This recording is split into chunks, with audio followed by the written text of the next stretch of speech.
అమ్మా,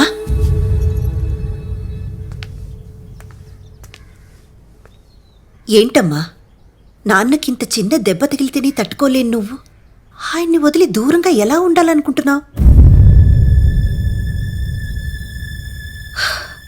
ఆయన్ని ఎప్పుడు వదిలి ఉండలేను నువ్వు. ఆయనకు విడాకులిచ్చి ఎలా ఉంటావు? ఏం మాట్లాడుతున్నావే నువ్వు? విడాకులేంటి?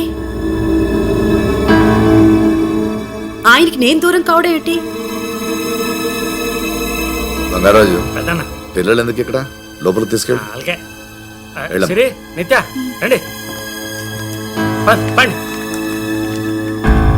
అదేంటమ్మా నాన్న, నువ్వు ఆయన విడాకులు తీసుకుంటున్నారని మెయిల్ చేసి రమ్మంటేనే కదా మేమందరూ వచ్చింది.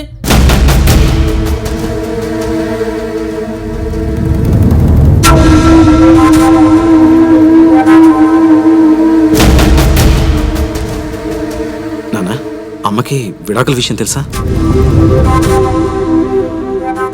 లేక మేము రావడం కోసం అబద్ధం చెప్పారా? నాకు తెలుసు. మరి విడాకులు ఏంటి అన్నా? ఆయన నాకు విడాకులు ఇవ్వడం ఏంటి అన్నాను. నేనే ఆయనకి ఇచ్చేస్తున్నా.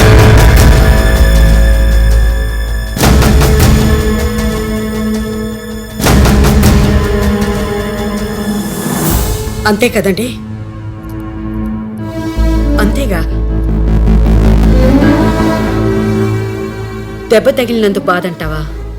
ఇన్నాళ్ళు కలుసున్నాం కదా, బాధ లేకుండా ఎలా ఉంటుంది?